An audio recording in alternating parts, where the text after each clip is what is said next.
start the second half. Let's get ready for another storyteller. Our first storyteller of the second half is pretty awesome. He is, in fact, the physics department at Lane College. He is not a member of it, he is the entirety of it because he is the only physics professor there and he is amazing. Please welcome to the stage, David Morgan.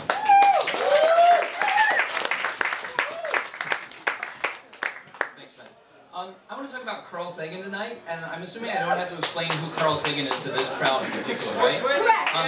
In keeping with tonight's theme, he did write some science fiction. He wrote the book Contact, later made into a film with Jodie Foster, but he's most known for his 13-part PBS series, Cosmos. Just by round of applause, how many people have seen all 13 episodes of Carl Sagan's Cosmos? How many people watched Cosmos in 1980 or 1981? Oh, some old people here, that's great. I'm glad you're I saw Carl Sagan for the first time in 1981, and I'm 41 now, which would have made me about 11, 12 years old when I first saw Cosmos. As Ben said, I am a physicist. I would like to be able to say that I owe that all to Carl Sagan, that when I saw Cosmos for the first time, I decided then and there that I wanted to be a scientist. But that would actually not be true. When I saw Cosmos, I was already in 7th or 8th grade. I know I was going to be a scientist by the time I was a 3rd grader. By the end of 2nd grade, I had checked out the entire 500 Dewey Decimal System from my school library, to the point where once the school librarian bodily took me by the shoulders to the fiction section and tried to force me to check out the storybook. Let's just say she was not successful. I wasn't interested in fiction. I was interested in stories. I wasn't even interested in science fiction. I was interested in science fact. So by the time I saw Cosmos in 7th grade, it was clear that I was well on the way to being a scientist. Now I know that I saw Cosmos not the first time it ran, which was 1980, because I distinctly remember lots of pledge breaks. So I know that PBS was trying to capitalize on the success of the first run of Cosmos by running it again with lots of pledge breaks. But I know I saw it before 1982, because I know we had cable when I saw Cosmos, and I know we had cable before 82, because that's when MTV started, and I remember the promos for MTV, like, before it started. So I figured out that the time I saw Cosmos was right around 1981. And the reason I know that we had cable when I watched Cosmos for the first time is because I was not allowed to watch Cosmos on the good TV with the cable. I had to watch Cosmos in the back room, in the busted-ass black and white TV with the UHF antenna. Because my mother referred to Cosmos as the most boring goddamn thing I have ever seen on television. My mom's a born-again Christian now. She would never use the Lord's name in vain, but this is late 70s chain-smoking mom, so she was completely different. She said, you know, I'm not watching that crap. Go in the back room. MASH is new tonight, right? So I had to watch Cosmos in the back room. So I would go back at 7:30. And I would fuss with the UHF antenna so I'd have a decent picture by 8 o'clock. And Cosmos would come on, and there's this guy, this sort of brilliant doofus guy, and he's talking about Heike crabs and Champollion, and he's talking about the Drake equation and the 4th dimension and whale songs, and just, my mind is blown.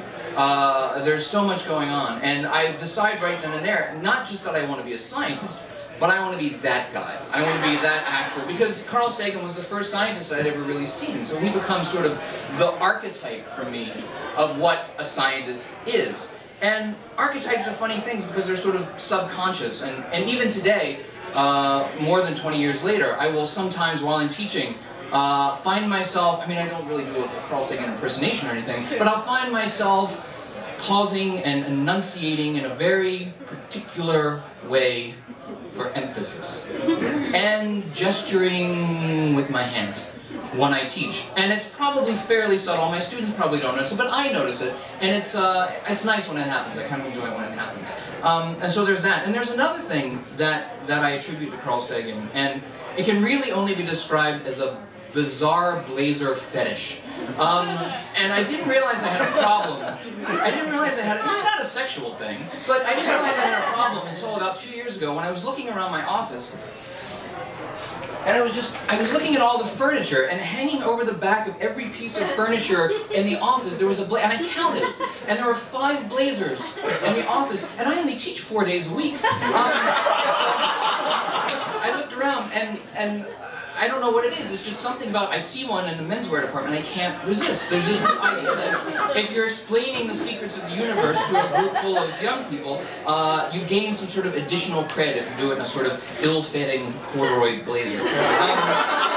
So it's a weakness that I have. So that was 1980, 1981. The real story begins in around 1995. Many years later, I'm in graduate school, getting my PhD in theoretical physics at the College of William & Mary in Virginia, and I'm sort of living the dream. I'm actually becoming an honest-to-goodness scientist at this point. And in 1995, Carl Sagan released a book called The Demon-Haunted World, A Science as a Candle in the Dark. If you don't know the book is sort of a skepticism manifesto. Carl Sagan in this book sort of explains why you shouldn't really believe anything unless it's been proven scientifically. So ESP, UFOs, God, Bigfoot, they're all the same to Carl Sagan. They're on the same category. They're all things that you should be skeptical of. And Carl Sagan is sort of ranting in one section of this book about the role that television plays in the miseducation of the American public. Because in the late 1970s, there are a lot of these sort of unsolved mystery shows, like In Search Of. Anybody remember In Search Of with Leonard Nimoy, which mentioned earlier? And Carl Sagan is sort of railing against these shows, and there's a section in The Demon-Haunted World, and I have a copy of the first edition here that I checked from the NYU library. And he says, for example, there's a series called The X-Files, which pays lip service to skeptical examination of the paranormal, but is skewed heavily towards the reality of alien abductions and strange powers and government complicity in covering up just about anything interesting. Almost never does the paranormal claim turn out to be a hoax, or a psychological aberration, or a misunderstanding of the natural world. Much closer to reality, as well as a much greater public service, would be a television series in which paranormal claims are systematically investigated, and every case is found to be explicable in prosaic terms. But unfortunately, no such show exists. And I read that, and I thought to myself, I don't know, Carl, I think you're wrong about that. I think that a show very much like that exists. In fact, I think if what you're looking for is a show in which paranormal claims are shown again and again to be explicable in prosaic terms as misunderstandings of the natural world, even as long ago as the late 1970s, there was a show that happened every single episode. Scooby-Doo. Think about it. In every episode of Scooby-Doo, every werewolf, every phantom, every sea monster is shown to be an old man, usually the caretaker of an abandoned amusement park or a still life, wearing a rubber mask. And it's always clear at the end of the episode that the talking dog and the hippie are idiots for ever having believed anything otherwise. What is that if not an education in skepticism in the face of the unexplained? So I thought about this and it gave me a little chuckle, but it didn't end there because I thought to myself, Carl Sagan needs to know about this. I don't know if it was because it was grad school and I was stressed out, I needed something to occupy my brain, but I started scheming ways that I could get in touch with Carl Sagan to let him know about this glaring omission from The Demon-Haunted World. And the first thought was, well, I'll write him a letter sort of care of his publisher, but I realized, nah, Carl Sagan probably gets a lot of crazy letters from people, people who say they've been abducted by UFOs and fundamentalist or younger creationist Christians railing against his book. I don't want it to go into the crazy pile with a bunch of crazy letters. I want it to be opened by actually Carl Sagan and how to publish it. So I try to think, well, nowadays the answer would be email, right? You just send an email. But this was 1995 and it wasn't quite guaranteed yet that everybody had an email address. So I'm thinking, and the idea I come up with is a fax. Because a fax somehow seems serious to me, like it would be taken, like crazy people don't have faxes, right? So I decided I'm going to send a fax to Carl Sagan, and this is the fax that I sent. I said, Dear Dr. Sagan, in your recent book, The Demon-Haunted World, you made the following comment on the treatment of the paranormal on American television. Much closer to reality, blah, blah, blah, explicable in prosaic terms. But there was just such a show, Scooby-Doo. Don't you remember? Every episode demonstrated conclusively that all those ghost sea monsters and werewolves were really just old men wearing masks, parentheses, and I would have gotten away with it too if it weren't for the meddling kids. Apparently it just wasn't enough. Dave Morgan, Department of Physics, College of William & Mary. And I figured, well, as long as I got my childhood science hero on the, as long as I got his attention, I should say something, without getting all gushy and fanboy, I should say something personal. So I said, P.S., I'm a longtime fan of your books and I'm enjoying your latest. Keep up the good work and rest assured that it does make a difference. I'm a PhD student and a science educator today, partly because of the influence that Cosmos had on me as a young person. And so I headed downstairs to the departmental office. I faxed this letter to the Cornell University Department of Radio Astronomy, and then I basically forgot about it. I had gotten it out of my head. I didn't really give it much more thought. I went back to being a sort of busy graduate student. I put it aside and forgot about it to such an extent that 2 weeks later, when I got an envelope in my school mailbox from the Cornell Department of Radio Astronomy, I didn't know what it was. I'm like, why is Cornell sending me this thing? Oh my God, it's a letter from Carl Sagan. I mean, it took me. And so well, maybe it's maybe it's just a letter from the departmental secretary, whoever's in charge of opening up letters about 70s cartoon shows. But no, it actually turned out to be an actual letter from Carl Sagan, and it read, "Dear Mr. Morgan, thank you so much for your recent facts. I'm embarrassed because I watch the show with my young son regularly. I will try to include a correction in a future edition of the Demon Haunted Land." Sagan's going to change his book because of me. Warmest regards, Carl Sagan. P.S. I was delighted to read of the influence the cosmos had on you as a young person.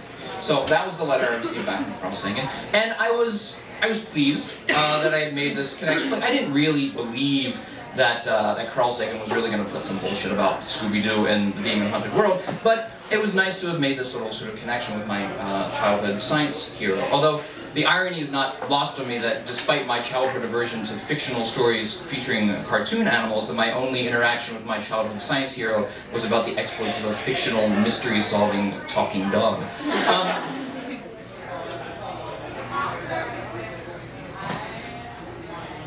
6 months after I received the letter from Carl Sagan, Carl Sagan died due to complications due to myelodysplasia, which is a blood disease similar to leukemia. And I remember quite vividly when I learned of this, because I happened to be at an airport at the time. And I was sitting in the airport, and I can remember the way I was sitting, I can remember where the television was, and I looked up, it was sort of one of these hanging airport televisions, and I saw Carl Sagan's face on the TV, and I thought, well, that's weird, there are no like big space missions going on right now, why is Carl Sagan on television? And I knew immediately before the crawl came across CNN, because he'd been sick for quite some time. So it was not a surprise in particular.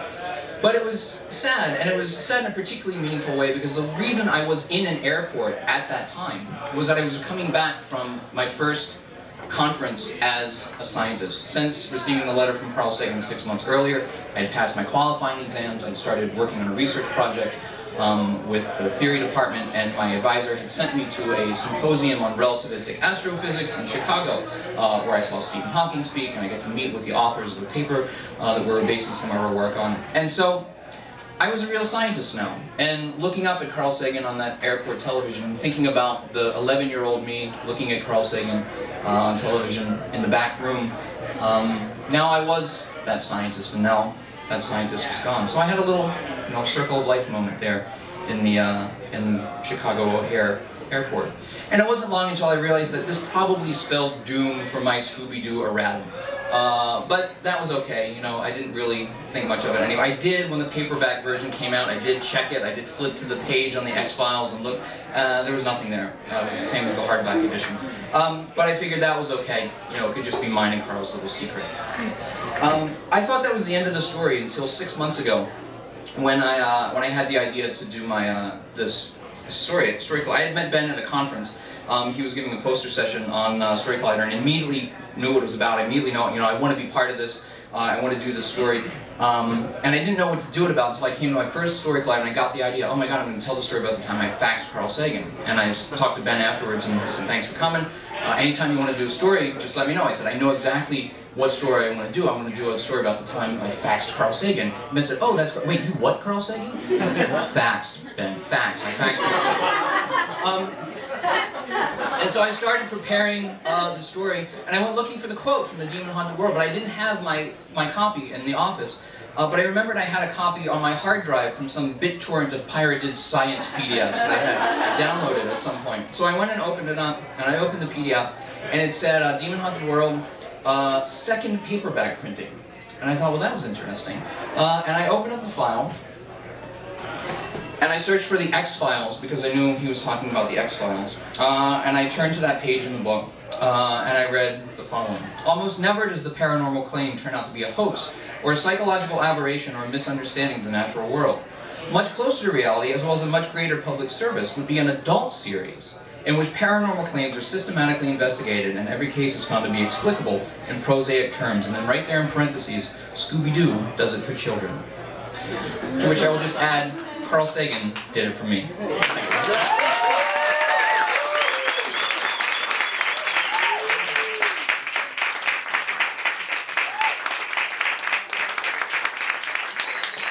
David Morgan.